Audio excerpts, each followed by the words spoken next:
guys, hello, Mary Meet your base, MicheleMarieDalene, North American Snow Queen. Yes, it's cold out there. It's gonna win. It's about the same temperature right now outside as it was last night, and it's gonna stay cold for the most part. I wanted to let you know that what I read on last night's vlog about the weather is correct. It will be up to, when you add in all the snow, the Peterborough area, it comes up close to about 29 centimeters of snow. That's the high point.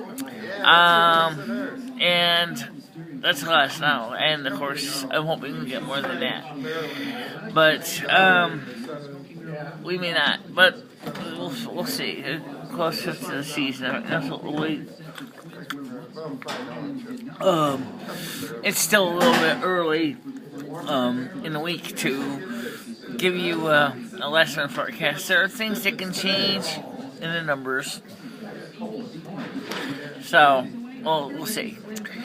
Of course, it is going to get something out of it. How much is the question? I don't know that answer yet. Now, let's see. My leg is still a little tender. I came in here. Of course, I was on morning getting ready to come here to some kitchen.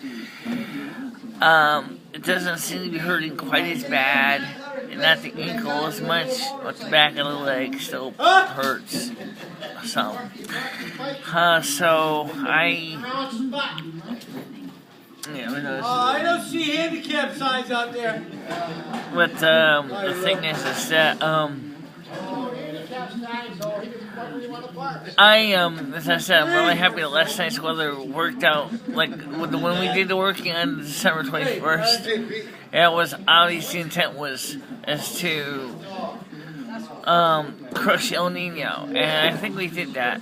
Now, of course, we also put another vision in to crush a seal. I think we're doing that too as a collective whole,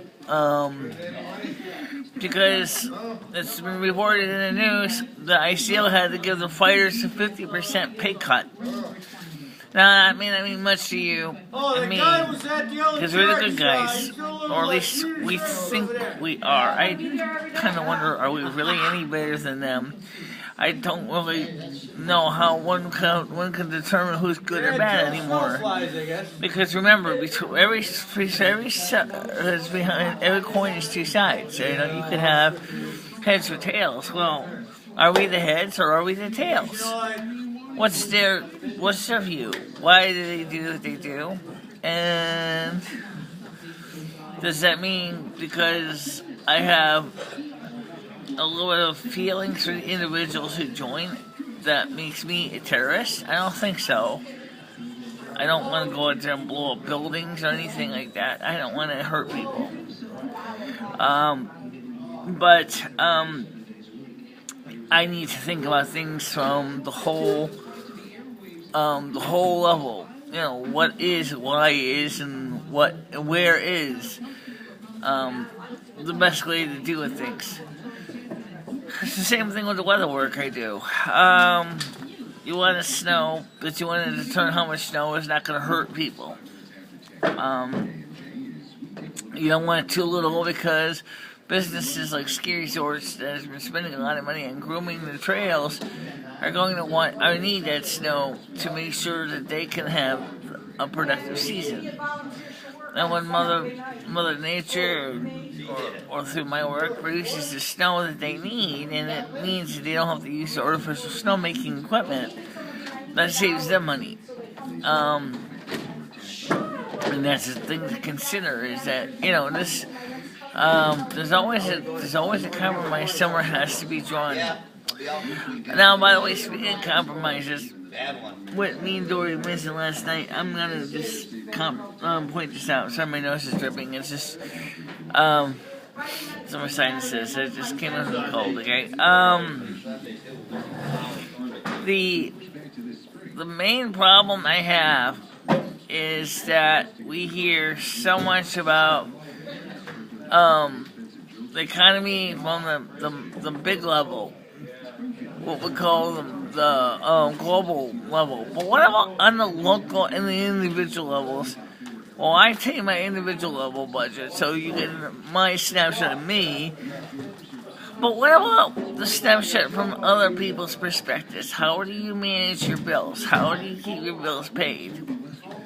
What do you do if you lose your job? What do you do if you're a landlord and you don't have renters and you got still pay your mortgage, fire insurance, utility costs, and things like that? How do you break even? These are the things that cause pain You have to tell her so. for any business. Is if you don't got the sales or rentals, you're not going to be making any money. My landlord's already told me that. Cash-wise right now, he is really short because the fact that he doesn't have all his properties rented out. And that means that he's still got to pay his taxes, still got to pay the electric bill for the building, for the landlord operated expenses like the lights, water pumps, and things like that. And of course, the boilers and the buildings that provide heat and hot water, he's still got to pay for those, and that adds up. And that's money he's got to pay. And it's caused us, a lot of financial hardships for him or any other businessman. And it's easy to say to somebody, well, if you can't afford to keep the lights on, why don't you sell the building and cash out? Well, he could, but right now the real estate market is kind of soft, so he would still be stuck with a building on his hands that he can't sell. So either way, he's in for a long haul, and he has to come up with, the real world solution to a big problem that's not going to go away. That is, he needs to rent out the apartments. But right now, because the economy sucks, nobody can afford to rent an apartment. And no one's going to want to afford to rent an apartment in Winston when the economy in Winston downtown stinks. Nobody wants to go into a place that's going to be less employment options, less opportunities. They rather go to a place where there's more opportunities and more options. And it's not just Winston. I mean, come on, let's be honest. All small town America is the same way. If you want to turn the economy around, you need to have jobs. But I don't know how we can get jobs when we already basically sold our magic cow for a hand of beans to China. All we got out of it is we got the shaft. We sold China our businesses. We sold China all of our industry. And all we get out of it is cheap Chinese trinkets. And I don't think we really did a good deal. I think we got shafted. And the problem is that now to get American businesses to come back into Connecticut, it's going to take a tremendous a lot of planning and work, and it's not going to happen tomorrow.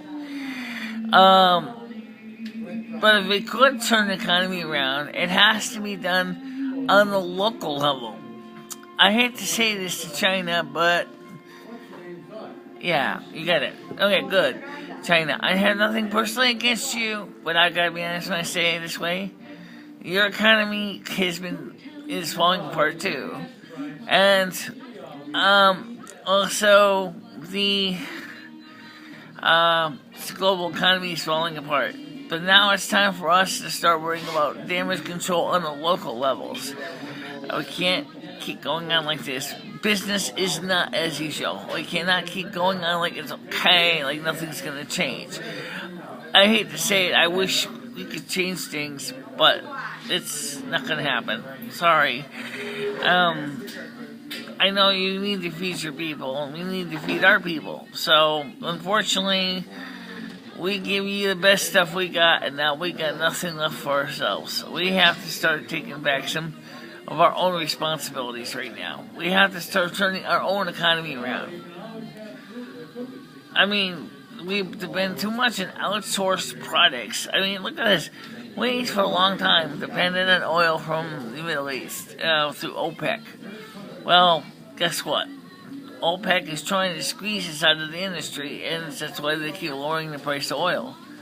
Iran has said that they're going to increase their production now that they no longer are sanctioned, up to increase the production by 500,000 barrels per day. Now that's gonna be another example of where we are going to get screwed out because we can't compete against the Middle East, and that's pretty scary. Alright guys, look, I'm going to let you go, but I will let you know as we go closer to the weekend what the weather is going to be. But for right now, I'm going to tell you the same thing I said last day. Stay warm, stay dry, and stay safe. And I will talk to you soon, okay? Bye-bye.